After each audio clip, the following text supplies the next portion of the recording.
Okay, we are live, so we're going to go ahead and get started. Hello, everyone. On behalf of ZHF Consulting's President, Rich Batanti, I'd like to welcome you to this virtual discussion. ZHF Consulting is a bipartisan government affairs firm located in Columbus and is wholly owned by Zano Hall & Farron, a law firm that focuses on tax and government affairs matters. A few days ago, I was having a discussion with a company executive about the House Bill 6 scandal, and it indicated to me how his company has been reluctant over the years to get involved in government affairs because of such potential ethical problems and bad press. I was quick to point out, however, that businesses can be quite effective at government affairs and still maintain a high level of integrity and ethics. That's our focus at ZHF Consulting, providing a disciplined and effective approach to government affairs while maintaining high ethical standards. I invite you to learn more about ZHF Consulting by visiting our website at zhfconsulting.com. Today, we have brought together a bipartisan panel of seasoned veterans of Ohio politics to discuss how Ohio will move forward after the most recent Larry Householder scandal. We are honored today to have this terrific panel join us to discuss this important topic. Our moderator is Beau, who is president of First Harvest Consulting, a business development and public policy firm here in Ohio. Beau has been a long-time political and business consultant, advising candidates and businesses on how to navigate the political landscape. I will let Beau introduce the panelists, but I just want to again thank you for joining us today. I hope you'll find today's program to be enlightening and also maybe a little entertaining. Beau, I'll turn it over to you. Thank you, Tom. It's good to be with you all today. I'm excited to be part of what I hope will be an insightful and entertaining program. Allow me to introduce our panelists. First, we will start off with Betty Montgomery. Betty is the former Ohio Attorney General, Auditor of State, and State Senator in Ohio. She is an experienced voice in the Republican Party politics, and Betty is of counsel with Montgomery and Schuster. Although, also, I would be remiss to not mention that she used to be my boss. So welcome, Betty. Next, we're honored to have Chris Redfern. He serves as chair of the Ottawa County Democratic Party and runs the Redfern Inn, Rocky Point Winery, which are located in Marblehead, Ohio. Chris previously served as the chair of the Ohio Democratic Party and as minority leader of the Ohio House of Representatives. Next, we are happy to have Ron Amstutz. Ron is a senior advisor with ZHF Consulting and a county commissioner for Wayne County. He was one of the longest serving Republican members of Ohio's General Assembly, serving in both the Ohio House and Senate, most recently as Ohio House Speaker pro tempore. And then finally, we are happy to have Dan Dodd. Dan is the Vice President of Government Affairs at ZHF Consulting and also serves as President of the Ohio Association of Independent Schools. He is a prior Democratic member of the Ohio House of Representatives, serving in former Speaker Householders District. We are so happy to have these folks join us today. I look forward to hearing your observations and ask that you keep your comments somewhat brief and to the point because we have a lot of ground to cover. For those participating in the audience, we will look to your questions, and in the meantime, I will get us started with a few. Welcome, guys. Thank you. Thank you. Many of us around Cap Square probably remember where we were on the morning of July 21st, that fateful day when the FBI raided Representative Householder's home and arrested him and his compatriots. In a matter of minutes, Ohio's political landscape shifted.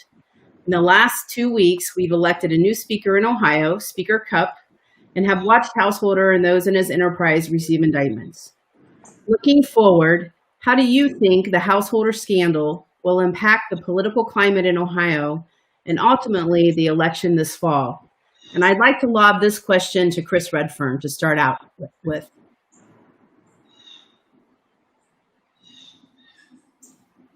Do we have Chris?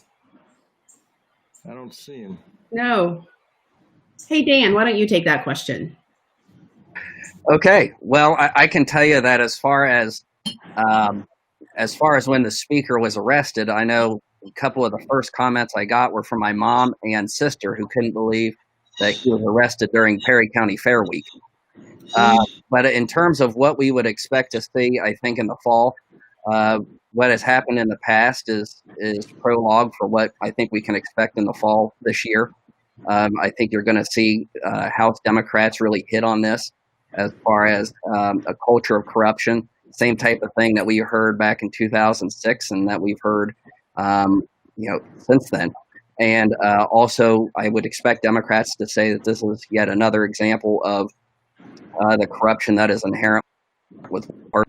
And from there, I think they're going to have some troubles with the presidential race and how much oxygen that sucks up. But overall, I think you could certainly expect to hear House Democrats, both incumbents and candidates, trying to pounce on this as they move forward into November. Hey, Ron, what are your thoughts? Well, I would not disagree with Dan. I think he's put his finger on part of this whole equation, but there are other parts to that equation. One of the things that sometimes is pointed out is when there's a lot of finger pointing, and of course that happens a lot in elections, there are fingers pointing back, your direction while you're pointing your finger out. And I say that because a lot of the citizenry, they don't really have a high regard for either party. So if one party's in trouble, they're saying, well, it's their turn. Next, it'll be the others, and there's plenty of evidence that that's happened. However, the most recent activity, this is a movement of the tectonic plates here. This is big time. So it's hard to predict because there are other factors that will also play significantly in this race. And I'm not going to try to enumerate them, but Dan mentioned one, and that is how the presidential race develops will also impact how things go here in Ohio, and that will also interact. And there are other X factors, but this one is almost unprecedented because we've had Democrat scandals, we've had House, we've had Republican scandals, and this is a big one. Yeah. Hey, Beau, can I jump in here? This is not a Democratic state legislator accepting a couple of free tickets to Ohio State. This is the largest scandal in the state history. A state, the seventh largest in the union, implicating not just one bad company in Akron, Ohio, First Energy, but dozens of other players at every level. It's really important that we recognize this isn't about just Larry Householder.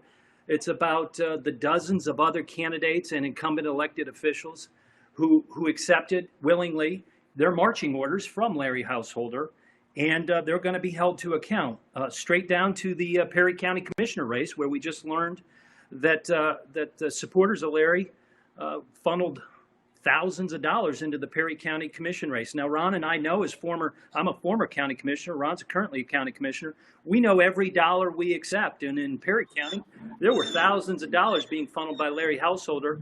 And again, tells you about the breadth and the depth of this kind of scandal to control every level of government at the Republican side.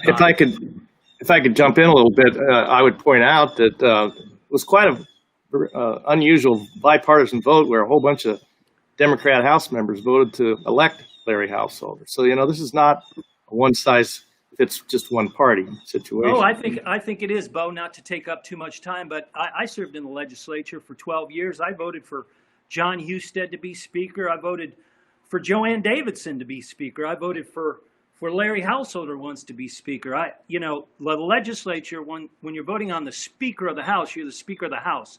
All the votes you see in the back rooms, those are caucus votes.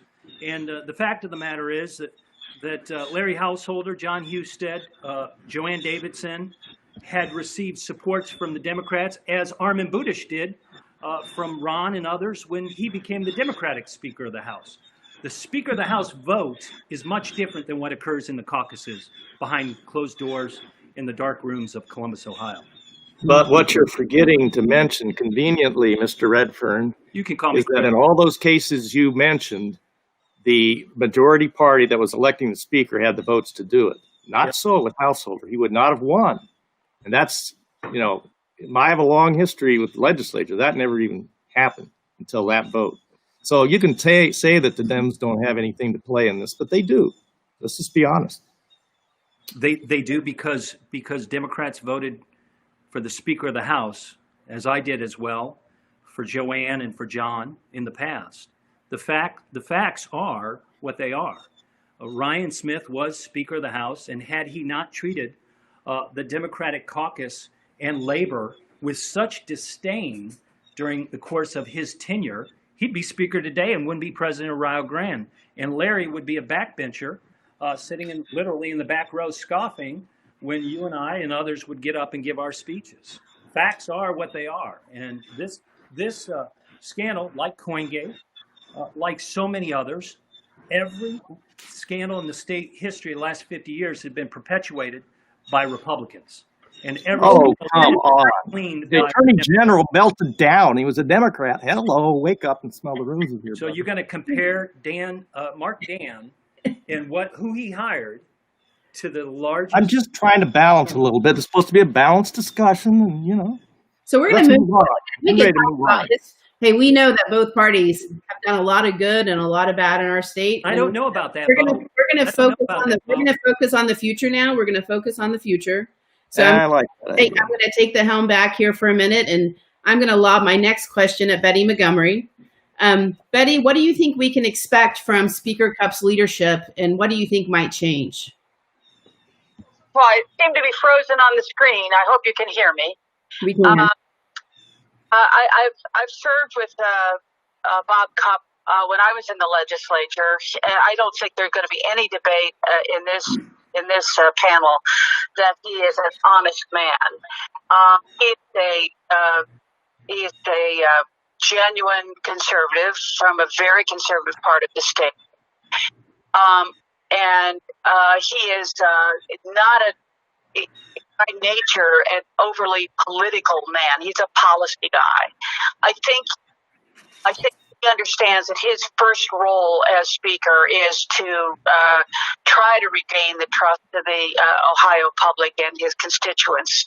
I think that both Chris and Ron would have to are recognizing, and I think we all have to recognize that, in fact, this is a blow to the citizenry, to the institution, and frankly, to the Republican Party. I think his first job is going to be to surround himself with some quality staffing and to address, instead of addressing the politics of ambition and power, but to try to address severe policy problems in Ohio, whether it's school funding, whether it's the COVID crisis, whether it's going to be the economy. Those are things that Bob, the Speaker, has always dug into. I mean, Bob was the go-to guy on workers' comp and school funding the whole time he was in the legislature as a senator. He was always the guy when there was the last scandal that was on the committee to try to draft new legislation with regard to constitution limits and whatever. And so I see him spending much of his time to, first of all, regain the public trust and try to address the real problem confronting Ohio right now. Hey, Dan, what's your response? Well, I largely agree with what Betty has said. In my dealings with now Speaker Cupp, he has always been beyond reproach. I know that I've been asked what is he like, and I would say that he is one of the truly genuine good people who is involved in government right now. So I have no doubt that as far as the ethical lapses that may have been present with the prior speaker, those will go away. I think he is a policy wonk, obviously, with his work on the Cupp-Patterson school funding plan. But I think it'll be certainly a tall task for him because of everything that's going on right now, not just with the upheaval in the House, but also with COVID, the pandemic, and then what you can expect next year with the budget and the state's revenues. So he's definitely going to have his hands full. And with some of the members of his caucus right now and how ultra conservative they are, I think it's going to be, an incredible task that he has to get everybody moving in the right direction. I think The vote for speaker was probably a good example of that. Press reports say that it was a narrow victory for him. He obviously got the votes or most of them, when it came up for a vote in the full House. But I think, especially during the budget and with the revenue issues that we are expecting to have, he's going to have a very difficult time in getting 50 votes on some of these issues, certainly those that are related to revenues. And I think you're exactly right about this. If the reports are accurate, it was a 1-vote victory in the caucus.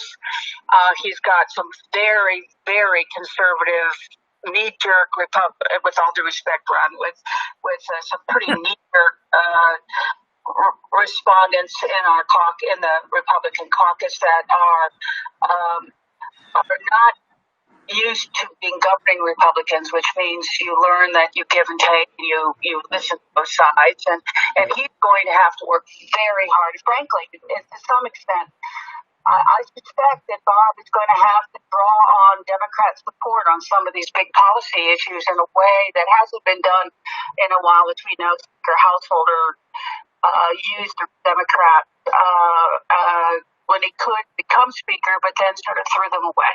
As soon as he got recruited and was able to get enough Republicans on his side, enough votes to secure his power base, I don't think you saw him paying a lot of attention to the Democrat minority. I think Bob the speaker will be, in order to get things done, we'll have to reach across the aisle. And in that regard, that's good governance, listening to both sides. If I could just echo what Betty said, if I may, Beau. Sure, go right ahead. I was the minority leader for a number of years, and Betty served in the legislature. Ron served in the legislature. Dan as well. You know what Bob Cupp's strength could be? That he gets in a car and he drives up to Akron and he meets with the minority leader, Amelia Sykes, and he listens. And then he extends his drive up into Cleveland and says hello to Stephanie House, one of the leaders of the Ohio Legislative Black Caucus. The fact remains, Ryan Smith is not the speaker today because he treated people poorly. He did not reach out to the minority. He didn't think he had to reach out to the minority.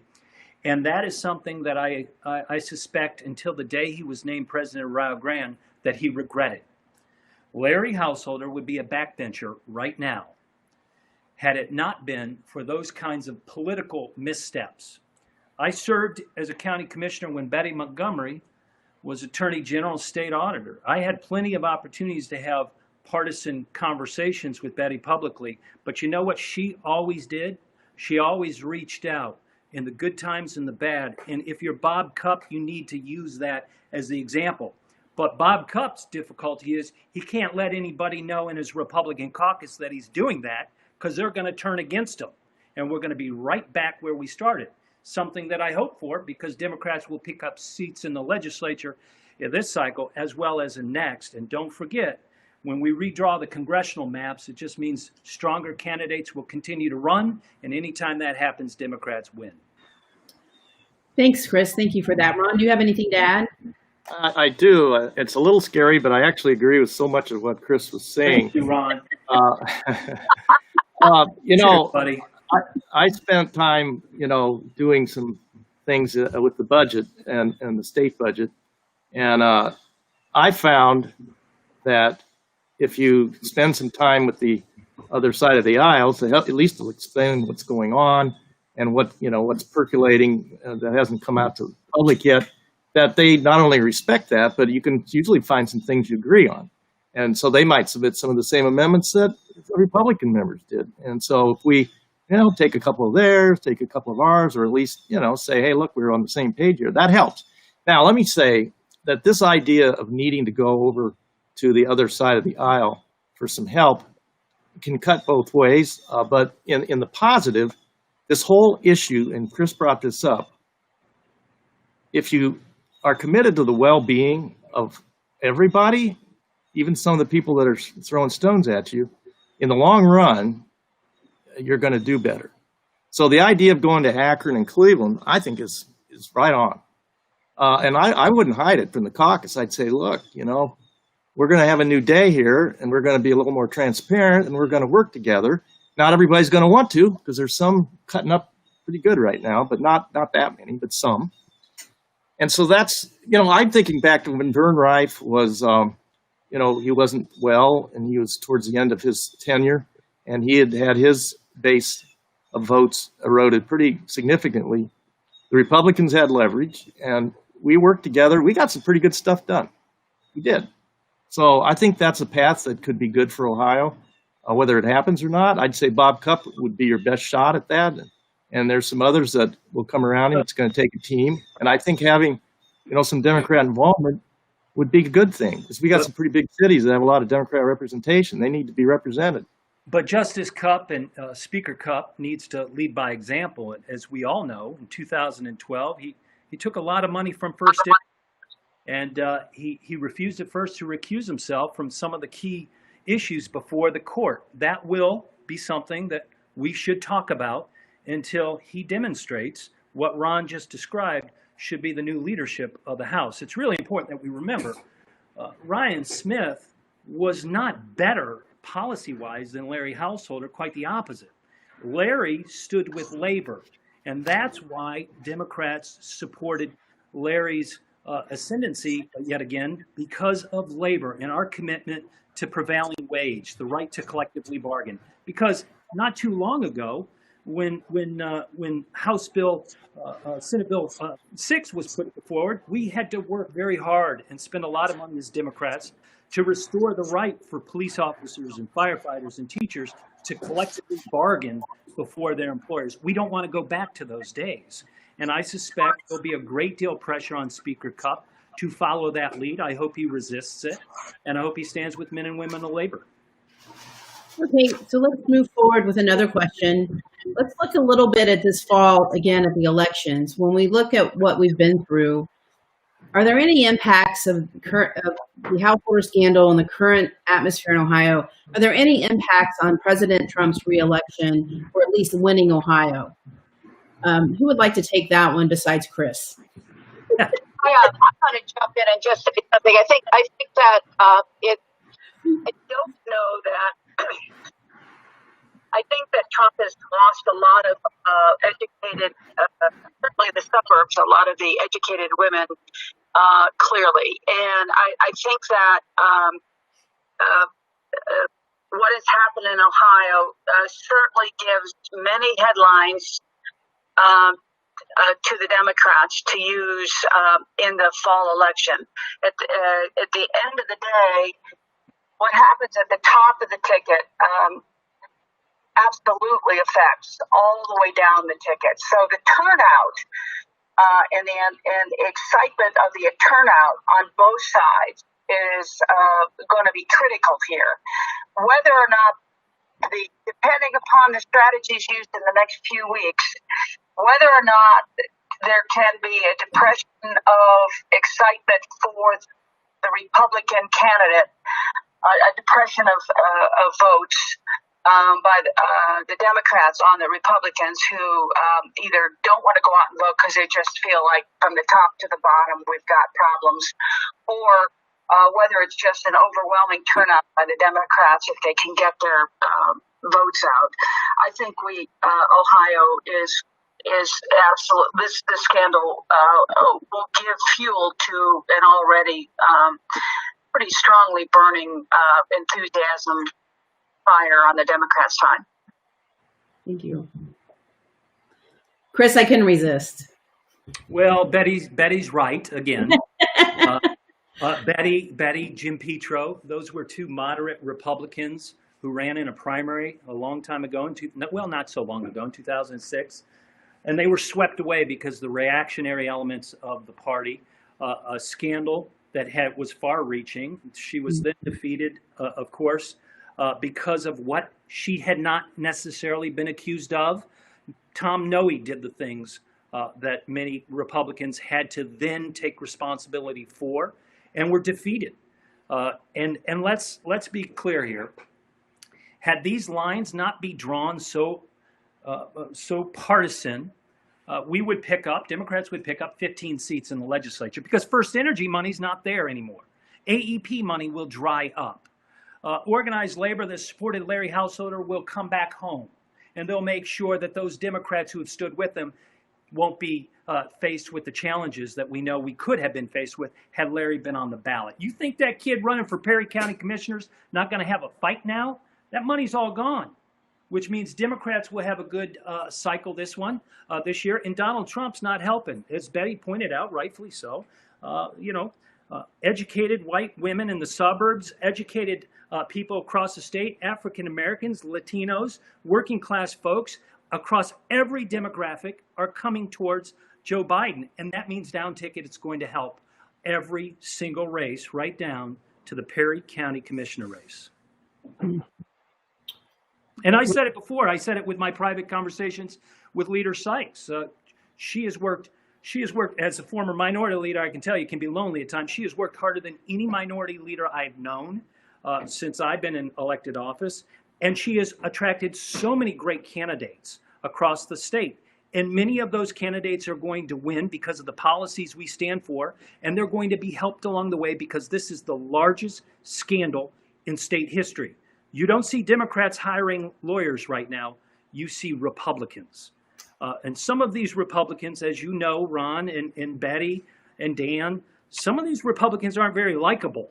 And so you don't have a lot of defense going on, as we've seen with George Voinovich and Bob Taft in the past. All right. Yep. Ron, do you have any? I think I probably need to say a couple of little things here. Sure. I'd prefer not to be quite as sharp partisan as what we just heard, but let me just say this. There are two ways to understand when money flows, and this is not limited to either party. It's very much the case in both, and Chris will agree with this, I think.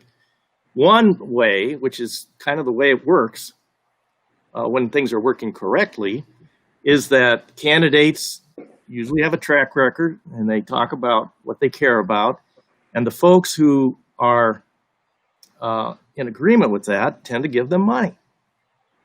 And so that's just how it works. Now, the other way it can work, we just saw a big deal, is where it's reversed, where the money up as an inducement to do certain policy things, which is not only unethical, it is illegal in Ohio. It is unlawful. And so, but the problem is you have to know the motives and you have to know things that you don't necessarily know about why that money flowed. And so you can paint Bob Cupp as questionable. We should all have to be held somewhat accountable on the question of where and when and why we get campaign funds. Now, having said that, I would also suggest that the political landscape has changed a lot. In some ways, it's gotten like it was a long time ago, where a candidate, even for Congress, would, gas up their car and just start moving around the district and talking one-on-one and in small groups and campaign that way. Now we have social media. So I would postulate that large amounts of money are not as important as they used to be. Just saying.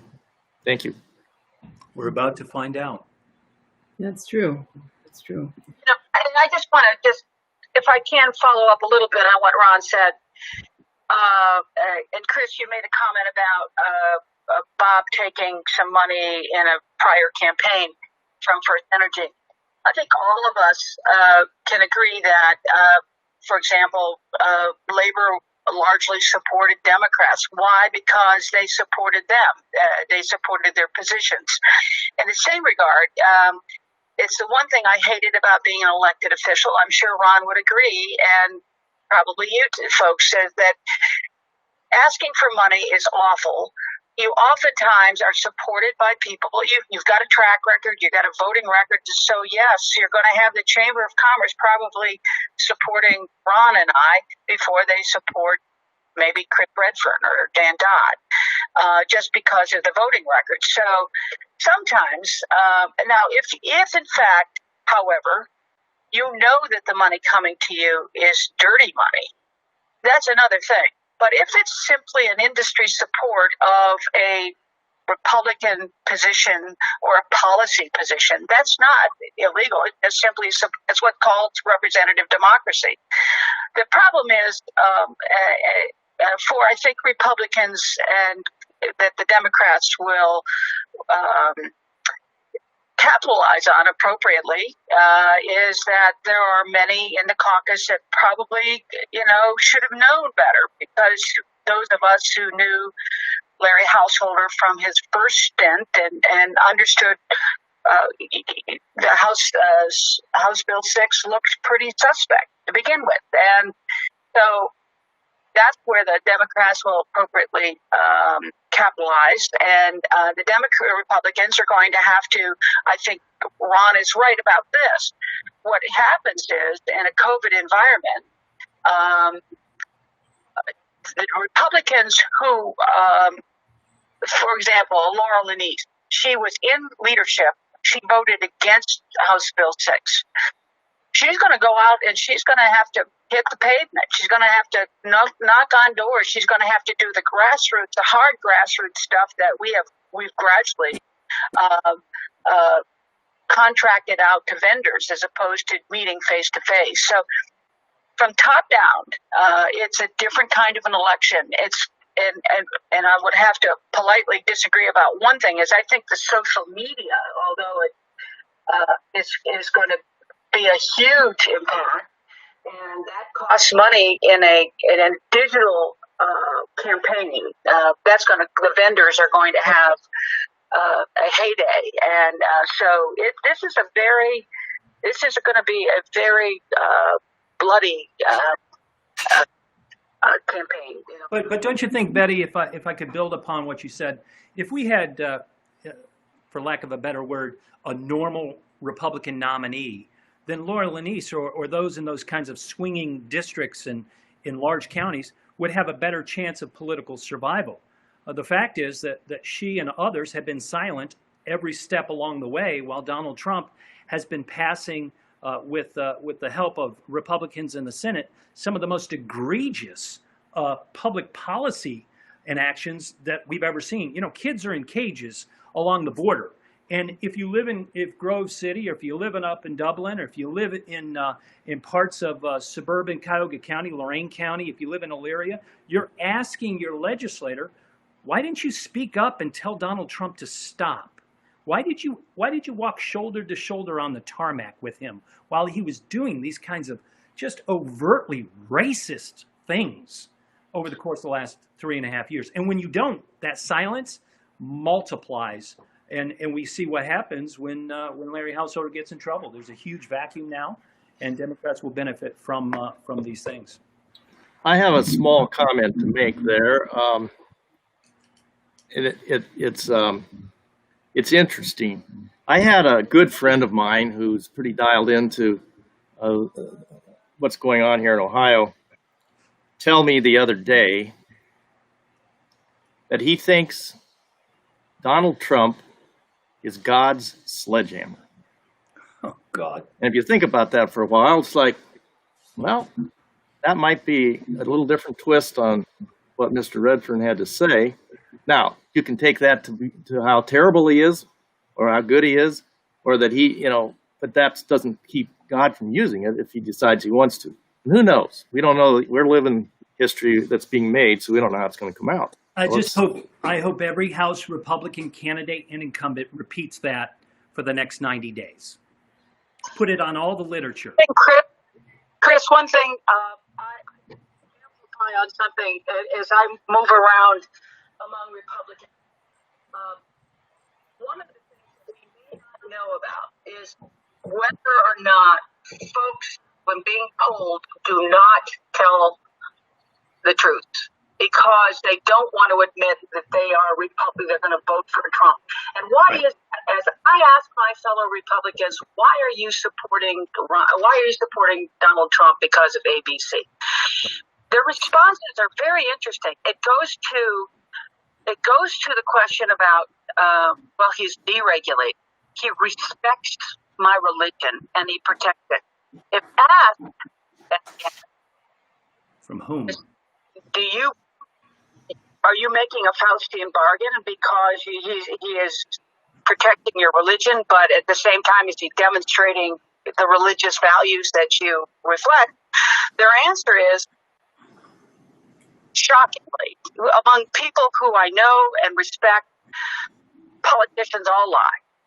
So at least we're getting protection of our Christian values. You could take that. These are people who feel strongly that Trump is protecting, even if he doesn't believe it himself. He's protecting. We're not having an overreaching government. We are deregulating. We're reducing taxes. We're doing it. But most important to the people I've talked to is, look, he is breaking up the coziness of Washington, D.C. and not doing it very well. And we don't like the way he talks. But we do agree that some shakeup had to happen. Again, these are not my words. Yeah. There's an overt racism, and then there's the subtleties of racism. And in polite company, oftentimes we don't want to admit what the subtleties are. When you speak up and you say enough is enough, Donald Trump does not stand up for our values, as so many, for instance, in the faith community have done. We separate ourselves from those who are going to follow the righteous path as laid out in St. Paul's letter to the Romans, or those who are just going to cash in and use religion as the crutch. It's just not true. Protect religion from whom? One of the things that I would point out is that I think if you are citing deregulation or issues with abortion or marriage or taxes, chances are it doesn't matter who the candidate is, you're going to vote Republican, unless it's a very rare instance. I think the issue that the president has is that when you make everything about you, then everything becomes about you. And when you look at the types of issues that I think swing voters or independent voters or voters who are up for grabs are concerned about, I don't think that it's going to be deregulation. I think it's going to be the government's response to the coronavirus. I think it's going to be whether or not students should be in school or should be online. What are we doing to protect teachers? What are we doing to protect essential workers? And I think on those issues, I think the president is going to have a very difficult time appealing to those types of voters who may truly be undecided. And then I think, as you saw in 2018, perhaps not as many of them turned out to offset the very red areas of the state, which are now Appalachia and Northwest Ohio. Back when I was in the House, Appalachia was a very swing area where you had a lot of registered Democrats, and now you don't. So I think what the task that the vice president has is to get enough people interested in his vision and remind them about all the things that they don't like about the current administration and get them to vote not just for the vice president, but all the way down the ticket. And I can tell you during the primary, that was a big concern. What was Bernie Sanders' attraction going to be for those swing voters, not just at the top of the ticket, but all the way down? I think the vice president brings a lot more appeal there. And I think that when we get into November, there's going to be a lot of fatigue, not just from the president, but also with the current scandal that's going on in state government. Okay, we're going to, great discussion here, by the way. I'm really enjoying this. But based on some of your comments, Dan, we just got a question in from an audience member asking, I need my reading glasses. What strategies should the elected officials in our state implement to rebuild the trust that we need? What would you say to that, Ron? Well, I would start with cleaning house for those not only that appear to be at risk of maybe FBI, and court action, Justice Department action, but also those that optically would appear to be dialed in. Got to clean house, pure and simple. That's the first thing. The second thing is you have to then take the strategies that are they're pretty simple we're going to have a new day, a new culture. We're going to return to some of the things that the House was known for over the years. I remember when I first came into the House in 1981, and it was actually a little bit before that. It was wrapping up the lame duck session, and I had a Democrat from Cleveland who I found out because I was walking behind the aisle just as a member-elect. He looked at me. He said, "You're going to learn to love this institution." And boy, was he right. But when an institution is damaged like this, it's real simple. You have to be more transparent. You have to be honest, and you're going to take some lumps because people don't always like to know the truth. You have to be diplomatic about it. But that's what it's not just Bob Cupp, but he has to lead the way. It's going to be an opportunity for both Democrats and Republicans to take the higher road. That's hard to do when you're in an election cycle. But there are ways of showing, here's what we stand for and why, that will appeal to voters without getting out the Tommy gun or the other mobster kinds of tactics. You know, when I think, if you don't mind my jumping in, Beau, I think it's really, really important that transparency return to the House, that they address with some campaign finance new statutes. You know, I'm at the point now where I'm thinking first dollar transparency, get rid of, and we can argue about Citizen United till the cows come home. Let them challenge us and see if we can bring it back up to the high court. But we should be getting rid of the dark money. We should be reporting donations from $1. If we don't have I'm almost at the point now we're saying don't have limits, but make sure every dollar has to be reported and there is no dark money. I realize. I think that I can remember when Speaker Davidson and Ron and Chris, Dan, you weren't in the legislature at the time, when a member of the House named Fox got into an ethical problem, was found to be in violation of ethics. What was the first thing Joanne Davidson did that day? The moment that the Ethics Commission, I don't know if he entered a plea, I can't remember, Ron, but the moment that came out, she took the podium and she said, that very day, there was a vote on the floor to condemn Representative Fox for his behavior. Ultimately, he resigned, as I recall. There was a showing that we do not, Republican or Democrat, we are going to enforce our ethical standards. So in terms of the internal work, transparency, reaching across the aisle, making certain that there is opportunity to converse in an open way, and to listen to the other side. And this is going to be very hard in a campaign year, B, with a speaker that at this point has to deal with the conservative caucus that may not be with him because of his being viewed as, once he starts doing some of this, he's a governing Republican. He's a genuine conservative, but he's not a check the box for conservative. He's not I have to stand for this to be a conservative. This is a genuine conservative. He's raised that way. His values are strong. His kids raised llamas, and he's just a good man. So all the way along, in order to return, he's going to have to do both symbolically and really real change in the way the House operates. Yeah.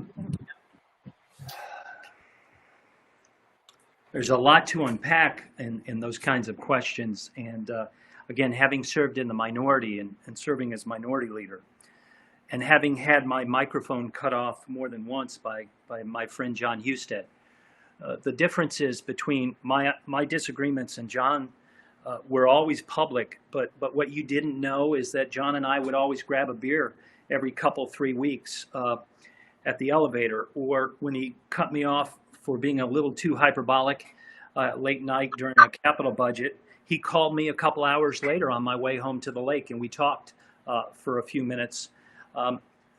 it's really important to build on what Ron said about the love of the institution. It's about the love of the people in the institution. And if we're all going to be completely honest right now, we have to admit the term limits have hurt that kind of relationship with the institution. Dramatically. There is no institutional knowledge.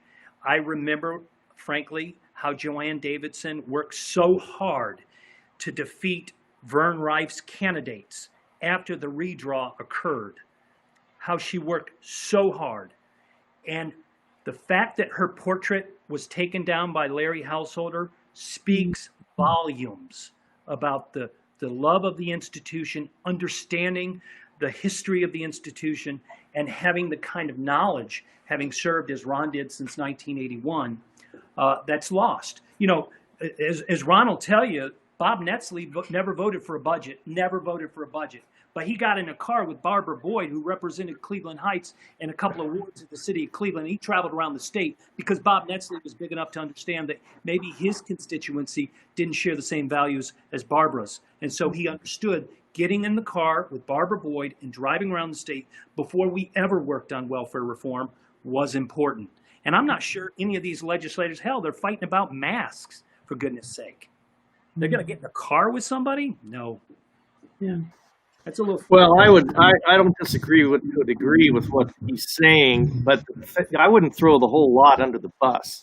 We have some great people that are in Columbus now. Some of them have been there for quite a while because they wander over to the Senate and then back over to the House, a few of them.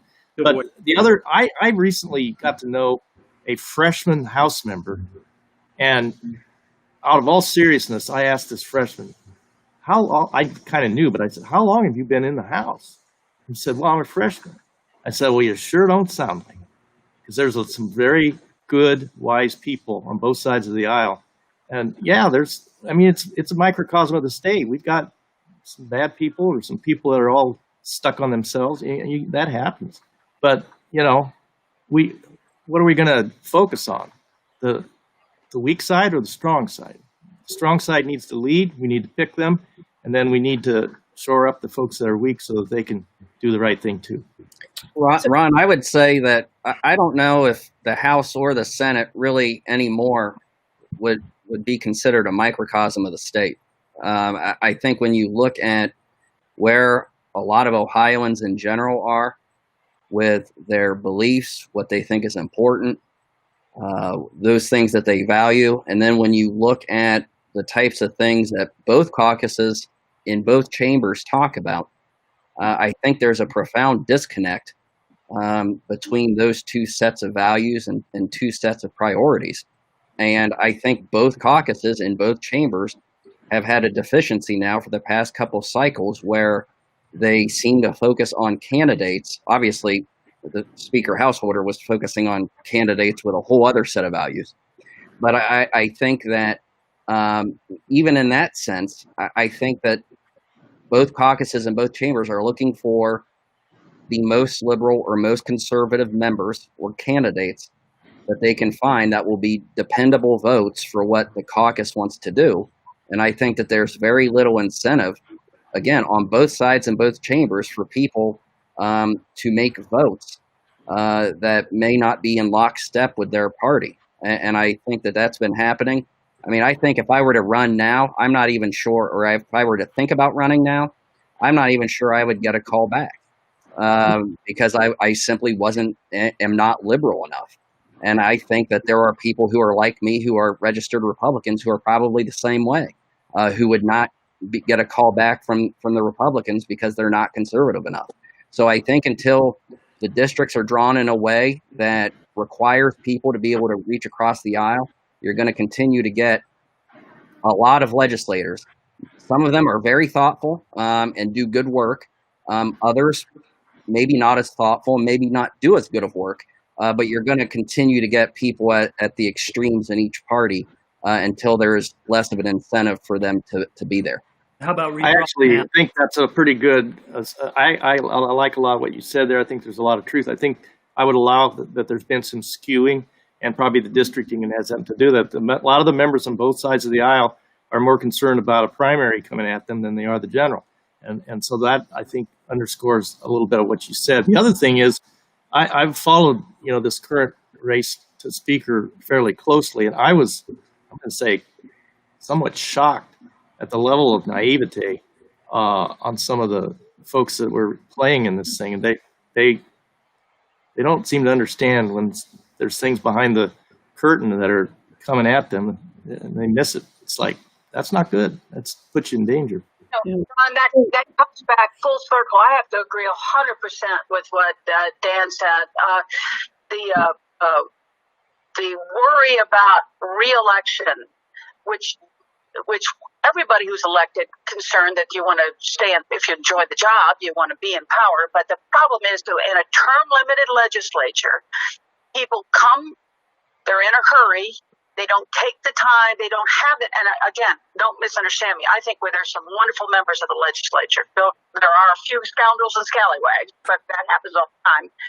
But if we didn't have term limits, people would have the time to listen, and we wouldn't have the elevation of money and lobbyists who can influence, because they're around longer than the legislators are generally.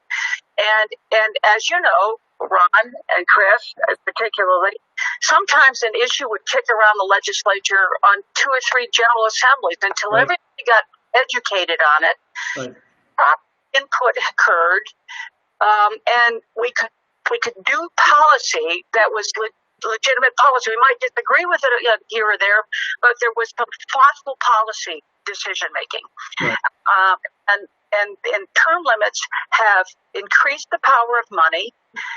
Everybody is short-termer, and that means that there's always somebody gunning for them in election cycles because they want to be next in line, which elevates money, elevates the power of lobbyists. But we're never going to, right in this environment, what we have is the public mistaking the consequences of term limits with the rationale for justifying it. They're saying, see, that's why we should have term limits. Look at all this wickedness. We're going to say, if we didn't have term limits, we may have a chance to elect, and we had good quality, legitimate line drawing. We would have representation that represents Ohio as a whole, and not the of each party. Well, we're going to take it back to, we're going to do one more question today. We have really enjoyed having everybody on, and we've had almost 300 people participate today. So thank you for those who are listening. I have one final question from the audience, and it is this. Beyond House Bill 6, which we know there's been already very quickly, legislators are coming out wanting to rescind and change that. What other issues do you all see as being impacted most due to leadership changes and recent events? And then as we come up on lame duck, what should the legislature be focused on in the next several months in terms of issues? Who would like to take that? Well, if I could start, because my battery's about to die. Davis-Besse Nuclear Power Station is in my former legislative district and Betty Montgomery's former Senate district. So I think we know a little bit about nuclear power. And House Bill 6 was and remains a terrible bill. And that's counterintuitive, some people would suggest, but I've actually read the bill, and the fact that we would force every ratepayer in this state to subsidize 700 jobs, we need to revisit that, because we didn't see that kind of effort on behalf of Ohio's 3 largest automakers. We did not ever see that. Additionally, if I may, one of the things we need to talk more about is healthcare in this pandemic. And the fact that we continue to elect legislators who don't believe in science and are turning their back on Dr. Amy Acton and Governor Mike DeWine and what we've been talking about with social distancing really speaks to the fact that we have to do more on healthcare, make healthcare more accessible, expand Medicaid opportunities for Ohio's working folks, and ensure that those ancillary services that can be funded through Medicaid are. And I would urge my Republican friends to understand it's a vote getter. Not only will you do the right thing policy-wise, but you'll get reelected because of it. Anybody else want to weigh in on what they should be looking at this fall? Sure, I'll have a stab at that. I would take Chris's proposal and I'd expand it a little bit, because I think healthcare is very important, but I would say life care. And that is going to look a little different under my suggestion than maybe others, because I'm not looking to see what more government can do to try to be God. I would like to see government be a partner in helping people with their life care, but not in charge of it. I think that's a bad idea. But there's an important role there. We have safety as an issue. And I'm going to be honest, I'm going to be a little controversial. But the first order of agenda, one of the top things the legislature needs to do is find a way to do two things that are very different. One is to effectively focus on the health protections for people who are significantly at risk of dying early if they get this virus. And then secondly, put a check and a balance on the other remainder of the 11.67 million people who have been deeply damaged by misguided policy from Columbus. Thank you. I would say I'm probably a little bit biased on it, but one of the issues that I think has now basically come to a standstill it is in regards to sports betting. You saw very early on that the House and Senate had very different ideas on who should be in charge of monitoring sports betting or governing sports betting in the state. That the House Speaker was very insistent that the lottery be in charge of that, and he had his reasons for it, as I discussed with him at length.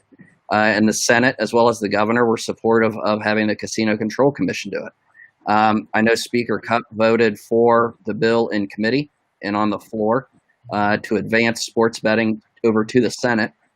But I didn't ever get the sense in talking with him that he was 100% committed to having the Lottery Commission do it. Now, maybe he is, but I wouldn't expect there to be that much of the two houses at a loggerheads where they're not able to agree at all. And I would expect in lame duck that there be more agreement on who's in charge of it and where the money goes. I think if the House wants the money to go to education, they could easily rewrite the bill to have the Casino Control Commission do it and have the money go to education. But I would expect that would be one bill in lame duck that will move forward. Obviously, with the state's revenues being what they are, every little bit helps. We've missed a little bit of an opportunity with sports starting back up.